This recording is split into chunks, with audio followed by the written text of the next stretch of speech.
Chris Carter here on the North Shore Drive podcast on the Pittsburgh Post-Gazette. We've got Ray Fittipaldo. We're back from Indianapolis. We're going to give you some of our biggest recaps of the combine, including what the Steelers might be doing at wide receiver, what they might be doing at quarterback, and some of the things to be excited about and hyped up about and to not be hyped up about from the combine results. All here in the North Shore Drive podcast. Let's get into it.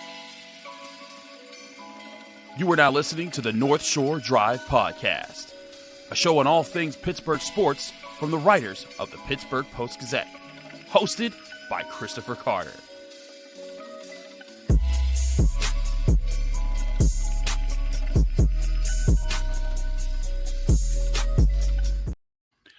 Hello, welcome to the North Shore Drive podcast from the Pittsburgh Post-Gazette. I'm your host, Chris Carter, joined today by Ray Fittipaldo, one of our great Steelers beat writers. And as always, you can find this show on your favorite podcasting apps and on YouTube. Like this video if you enjoy it. Subscribe to this channel to get all of our Monday, Wednesday, Friday episodes of the North Shore Drive podcast, as well as the daily content that comes out from all of our sports writers here at the Pittsburgh Post-Gazette.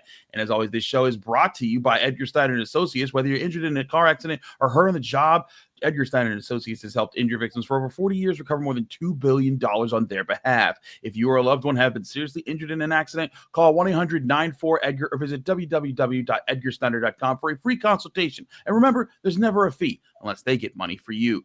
Ray, we're back from Indianapolis. It's been a long week. I also had to take a quick trek to Louisville for my pit duties. But one thing seemed to really stand out to us, Ray, and that this isn't a super deep wide receiver class. This is not a superstar studded wide receiver class, but this is a talented receivers class. And there were some very impressive guys. One, Matthew Golden, one of the first round prospects, ran a 4.29 in the 40-yard dash that turned a lot of heads. Emeka Egbuka didn't run. We'll talk about people who don't run in the combine and what's behind that, but he certainly impressed at the podium. And, there were a lot of other guys that stepped up. What was your read on how this wide receiver class performed and what we learned about who the Steelers were targeting?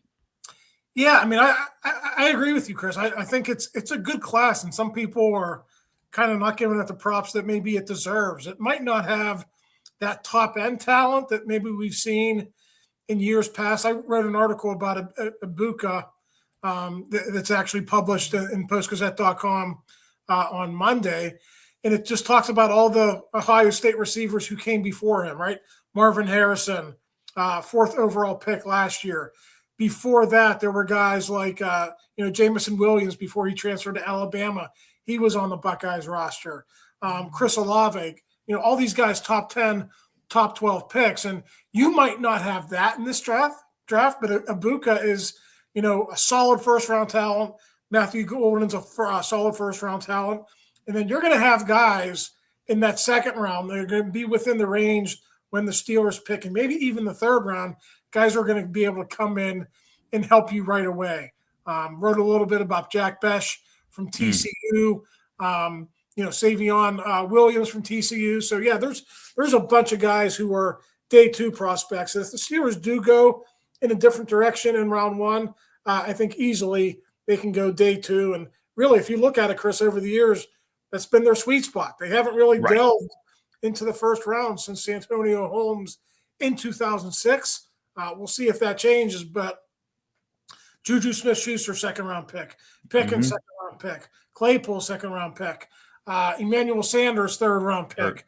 Mike Wallace, third-round pick. I mean, that's really been their sweet spot, second or third round. So, we'll see what happens in a few weeks from now in the draft, but they're certainly going to have options on day one and on day two.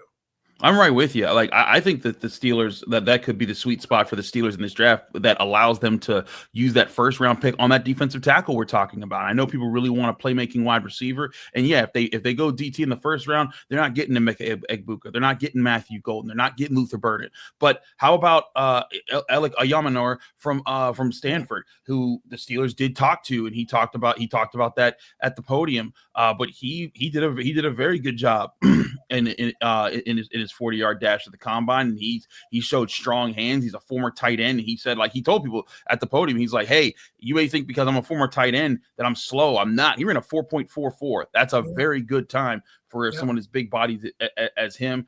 You got other guys like you said, Savion Williams is another guy. Jayden Higgins out of Iowa State, also looked pretty solid. And Ty Felton out of Maryland, he's a guy who I've had as a sneakier guy. Isaiah Bond, the other Texas wide receiver, ran a 4.39. There's plenty of playmakers in this draft class. And like, I think if the Steelers had to wait until the second or third round to get a wide receiver, sure. And I think second round might be the ultimate sweet spot because I think you'll have a lot of options there where the Steelers will be picking. But seriously, I do think this is the that could be the range that the Steelers would prefer to target.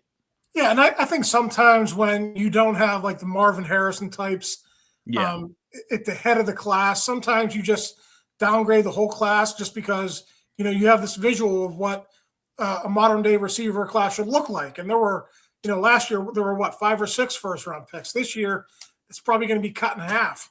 Maybe only 2 guys, maybe 3 guys go in the first round. So even though you don't have maybe that future all-pro in this class, like a guy like Julio Jones or somebody like that, there are plenty of guys who are going to be starter quality guys who come out of this draft. Golden's a really good player. Egbuka, I think, I hesitate to say plug and play because there is a difference between college and the NFL. But Egbuka, from all accounts, Chris, this is a guy who's you saw him up there. He was sharp at the podium. Looks like he's going to be able to pick things up quickly. So it's hard to say at this point, but I think there's a bunch of guys like that. And I think maybe Steelers fans are kind of hesitant because Roman Wilson didn't work out last year. He was a 3rd round pick, but I do think there are guys in this draft class. You get them 2nd round, I think they're going to be able to come in and produce more than a guy like Roman Wilson did last year. No, I agree. And I think another part of this is that guys like Egbuka and also guys like Golden, I was impressed by Golden at the podium as well. Those are guys, the way they presented themselves, like you were right there. I was asking every guy's questions, like, how do you like evaluate yourself, or what's the biggest thing that you've worked to improve on? Because I wanted to see, like, would I get the, I'm that dog? Would I get that kind of an answer where it's just kind of like like an overall statement, like, I'm not going to delve into the details, or do you dive into the details on yourself? Can you break that down for us on a podium in front of all these people after you had a very long morning getting your medicals checked and all that? And that's part of the combine experience. It's part of the testing of your discipline. And Emeka Egbuka, when I asked that question, that man went on for at least a minute and a half about all the things. And I was just like, I'm okay. And like, it wasn't BS. It wasn't nonsense. It was straight up like, okay, that guy's thinking on his toes. And Matthew Golden didn't give as long of an answer, but he gave me good answers as well. And there were other guys too, but like, that's what I'm saying. Like, there's guys like that. And when guys are able to think that way, when they're able to talk that way, and then you see the things that like Egbuka did for Ohio State, those are leaders. Those are guys that can come in and help reset your culture at the wide receiver position, which they need. When we talked about George Pickens, the one thing George Pickens hasn't been above anything else has been that positive voice in the locker room, with him being late to things and things like that. This could be if you get a guy like this as a rookie, they could come in, be part of the culture change, and set a better tone so that in the coming years, as you continue to add to the wide receiver room, you have a better tone at the top of it. Yeah, and one thing to keep an eye on, and another couple of weeks we'll be paying close attention to the top 30 visits. When those start, the Steelers they're gonna go possibly in a couple different directions at receiver. Number one, they got to figure out who the quarterback is. Omar Khan said the type of receiver they go after will depend on the quarterback that they bring in. But also think about this. If they're going to go year to year with George Pickens, and they're not going to extend George Pickens, which neither of us think they're going to do they go for a number 1 type guy, a guy who has high-end potential, who can maybe, be that future number 1, or do they get that complimentary number 2? That'll give us an idea of how they feel about Pickens going forward. If they get that guy like a Egbuka, Pickens is going to be on the roster in 2025 unless he screws up and they have to trade him at the trade deadline. So it'll be interesting to see what happens at quarterback, how that affects the top 30 visits, and then also how, who they target in the draft and how that guy potentially complements George Pickens. That'll be something to watch here in the next couple of weeks. Certainly will be. We'll talk more about the wide receivers as we continue to study this class. But we also got to talk about the quarterbacks because there were plenty of quarterbacks who talked, and there's some people who feel really highly about this quarterback class, and maybe it's underrated. You'll get our thoughts on that next here on the North Shore Drive podcast from the Pittsburgh Post-Gazette. Chris Carter, Ray Fittipaldo. But first, we'll remind you this show is brought to you by Edgar Snyder Associates. If you're injured in an accident call and probably wondering what's next, for over 40 years, Edgar Snyder Associates has helped injury victims answer that very question, what's next? Whether it's gathering evidence, collecting medical records, or dealing with the insurance companies, Edgar Snyder Associates has helped over 75,000 people handle the question, what's next? Call 1-800-94-EDGAR or visit www.edgarsnyder.com for a free consultation. And remember, there's never a fee unless they get money for you.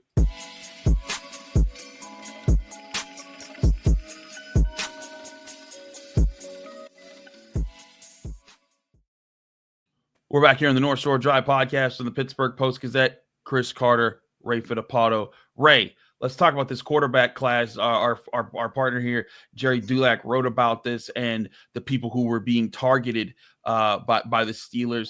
And it seems like there's a theme as far as just like where the expected range of the quarterbacks that they talk to here, Ray. And it seems like they're looking at a lot of these quarterbacks that are going to be going, or expected to go at least, on the day 3 of the draft. Yeah, and the guys Jerry wrote about, in that mold, like Riley Leonard from Notre Dame, Will Howard from Ohio State. There was some buzz about the Steelers and Howard before the combine, and they confirmed that by talking to him there and having a meeting with him. I thought this was the case all along, Chris. Third round at the very earliest, but more than likely take a flyer on a guy in the 4th, 5th round.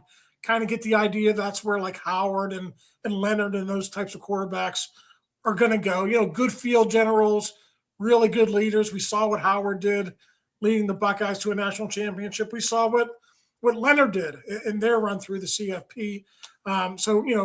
They both had really good, playoffs. They did really well this year, but probably not your prototypical guys who are going to, get drafted early. So no real surprises there. I thought that was the direction the Steelers were going to go all along, and they pretty much confirmed that, at the combine. Yeah, and like, look, Ray, I think that I'm with you. I don't think that they're going high in this quarterback class. I know that there's some people that have projected Jackson Dart in the 1st round of the Steelers, and I'm just like, I don't know what you're looking at there. But like, there's other guys like Tyler Shough out of Louisville who the Steelers have been looking at, and some people project, oh, that's a 2nd round guy.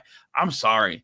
I see that guy as a day 3 guy, like a 4th round at best, in my opinion. And again, and maybe this is the stab in the dark year. Maybe this is the year where, a quarterback arises from the 5th or 6th round, and it's the next coming of Tom Brady, and you get really excited about that. But to me, Ray, I think that this is a quarterback class that you're kind of wishing and hoping to be to exceed the expectations. Whereas, I think you prefer to have more of a lot more assurances.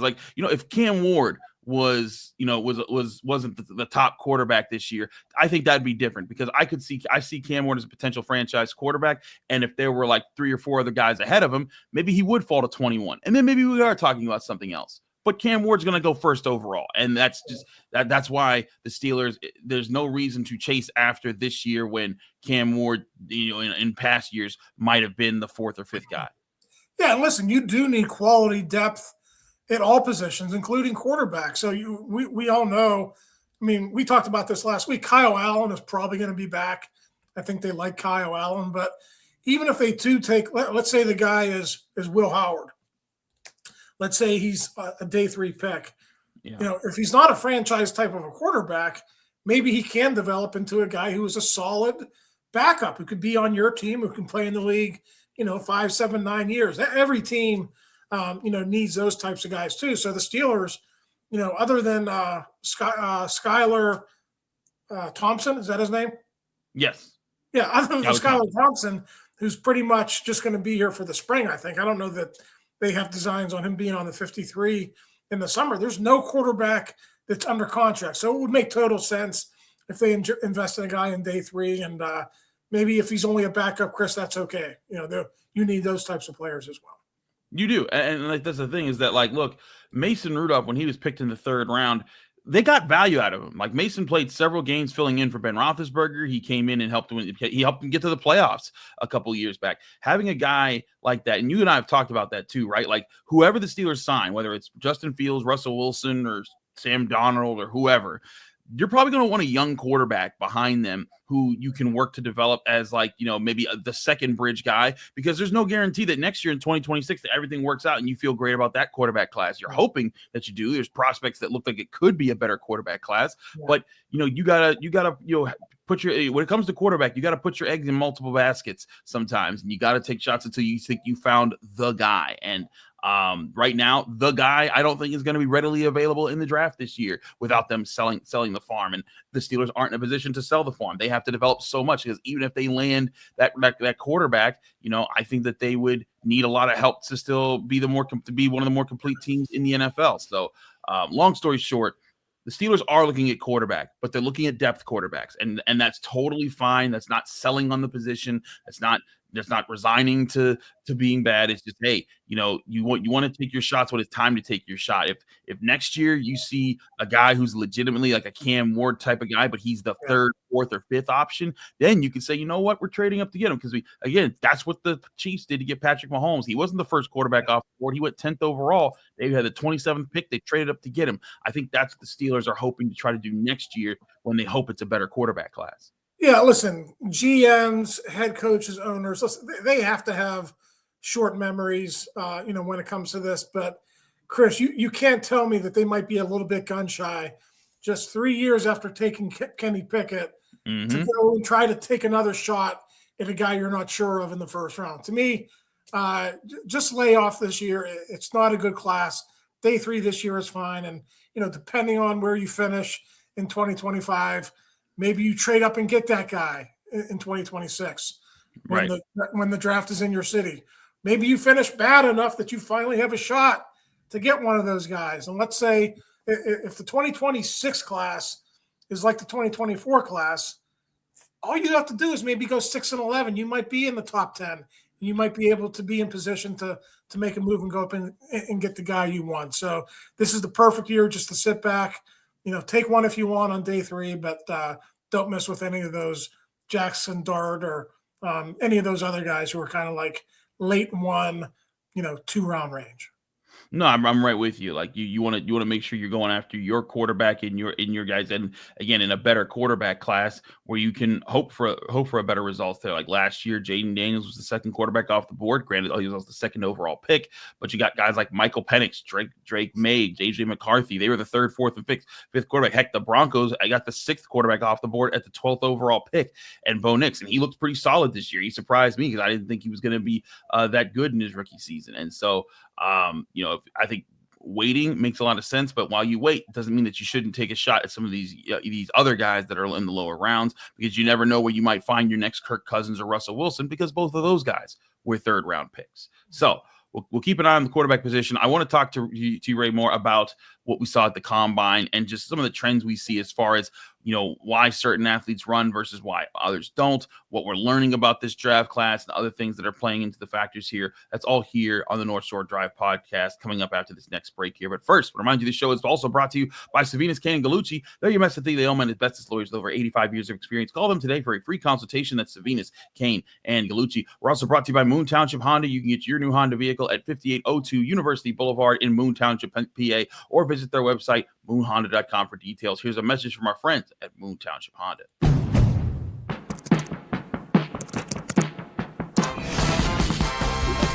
We gave the all-electric Prologue EX class-leading passenger space. And we made its tech intuitive with Google built-in.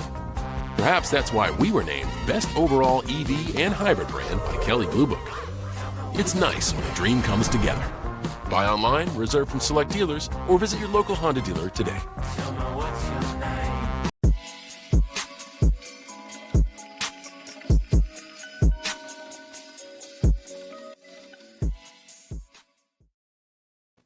We're back here in the North Shore Drive podcast from the Pittsburgh Post-Gazette. Chris Carter, Ray Fittipaldo. Ray, let's talk about a few things here that we're noticing at the combine, just outside things that aren't necessarily just who the Steelers are talking to and things like that.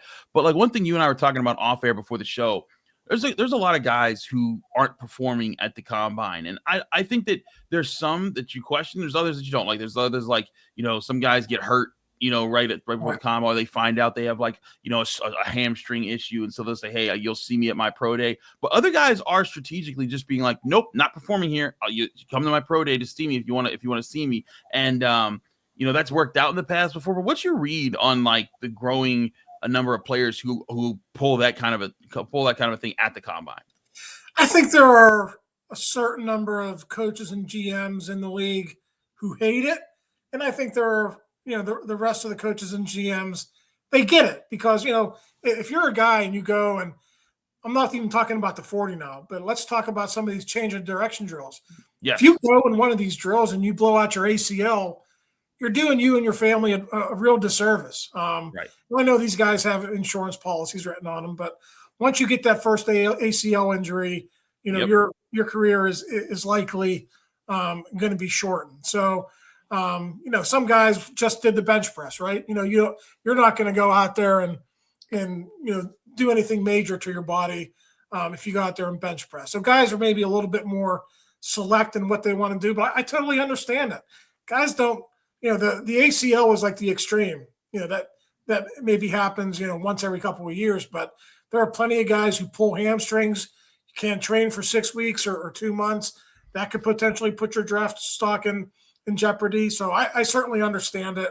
And if I was a GM, I wouldn't hold it against them, but I do understand that, there are GMs out there who are old school and they don't like it very much. Yeah, look, because you want to see everyone line up. You want to see them all compared right in front of you, and make that happen. A perfect example of what could happen. Pitt's receiver Kanate Mumfield rolled his ankle while just doing a simple sideline toe tap. Now, I talked to him the next day. He's totally fine. He'll be back. In fact, I'm writing about that right now for the Post-Gazette about some behind-the-scene combine things, just to give you a better sense of what it's like to be in his shoes and be a guy fighting to be a day 3 pick. But I mean, Ray, when you look at how things like that, I get it. You're protecting yourself. It's an investment. You're making sure you're healthy. And I think it's also a benefit when you go to one of those bigger schools that's going to attract all the NFL scouts. Like, for example, Walter Nolan, a guy who's not doing any drills, but guess what? He goes to Ole Miss. Ole Miss has maybe 7 different guys that people want to look at this year, right.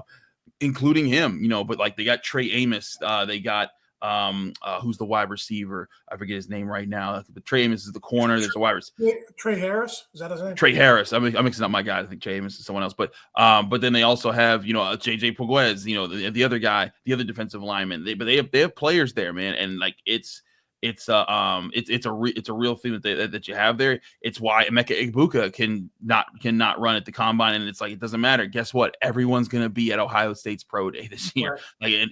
As they always are. So I think that that's not as big of a deal as some people make it out to be. I also think that this class might be a little bit stronger in ways that people. I know that there's like you pointed this out earlier. A lot of people are saying, "Oh, there's no superstars at the top of this draft class," but I do think that might just be because people just aren't as excited because some of these guys weren't, unstoppable forces of nature in college all the time. But there are a lot of playmakers in this draft class that I think that this could be a really good class because of how deep it is and how far back you could probably go to get starters. Yeah, I think it's been referred to as a starters draft as opposed to maybe, a superstar draft. And, I was online last night, Chris, and somebody posted the 2013 draft, and you follow the draft like I do. Probably the worst first round ever this century. I mean, you just go down the list. I mean, Steelers fans will remember Jarvis Jones. Yep. That was a bad pick, but there were 15 teams in front of them that were had just as bad of luck. So it wasn't a good year. This 2025 class is not going to be like that. Like you said, there might not be that future all-pro at the top of the class, anything like that, but I think you're going to get really good starters. Guys you're probably going to sign to second contracts, and that's really what you want as a GM. Agreed, and I think that's you want to get those guys. You want to kind of build up your locker room, and I think that's good for the Steelers because they need to fill multiple positions.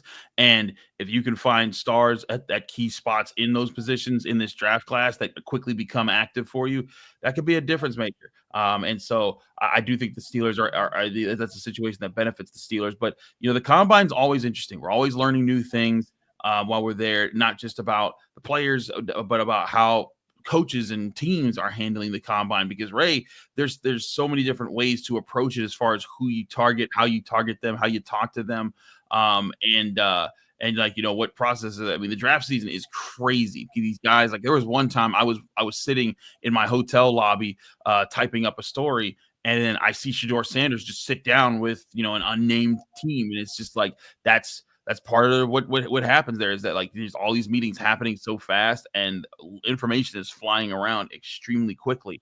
But in this draft class, I think that there's a lot going for it in some of those key and in key positions. The Steelers need D tackle. They need D tackles, and a very deep D tackle class. Wide receiver, I like what you see in there. Heck, there might be some cornerbacks the Steelers should be considering. Even though when we went back and talked to some of the top cornerbacks, they're not looking at cornerbacks that hard, at least in the higher up prospects. But I would bet that the Steelers are very intrigued by those guys that could fit late day 2, early day 3 in the cornerback situation.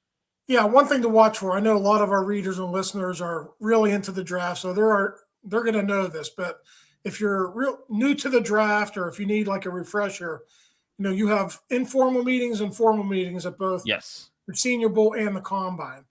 The ones you really want to pay attention to, especially for the Steelers, are the top 30 visits that are going to start maybe in 2.5 weeks. They usually do the first couple right around the owners' meetings, and then they'll do the rest in the first couple of weeks of April. For the Steelers, those top 30 visits have been really telling, especially in recent years. That's your best chance to get those guys on the whiteboard. Just bring them in, have some meals with them, get to know them.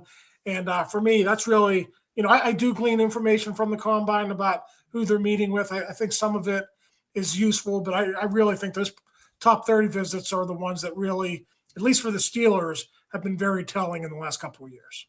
Absolutely. You can keep up with all of that at the Pittsburgh Post-Gazette, post-gazette.com. Subscribe to get all of the updates here. Jerry, Ray, Brian, myself, we will keep you up to date with everything we see here as the NFL draft season continues. Now with the Combine behind us, pro days are going to be starting up, and that's going to be part of what we're looking at here. Where do the Steelers send their top brass to? Because normally where they send their top brass indicates a lot about what they're trying to do with their early picks in the NFL draft. Keep it here with the Pittsburgh Post-Gazette. Ray, thank you for joining me, and thank you all for joining me here on the North Shore Drive podcast from the Pittsburgh Post-Gazette. Chris Carter, Ray Fittipaldo. As always, you can check out this show every Monday, Wednesday, Friday on your favorite podcasting apps and on YouTube. But don't forget to subscribe to the Pittsburgh Post-Gazette, where you can read all our work at post-gazette.com. Back here on Wednesday with more here on the North Shore Drive podcast. Thank you for tuning in to another episode of the North Shore Drive podcast from the Pittsburgh Post-Gazette. If you watch this video on YouTube, please like the video and subscribe to our channel. For all the sports coverage from the Post-Gazette that we have to offer, visit post-gazette.com.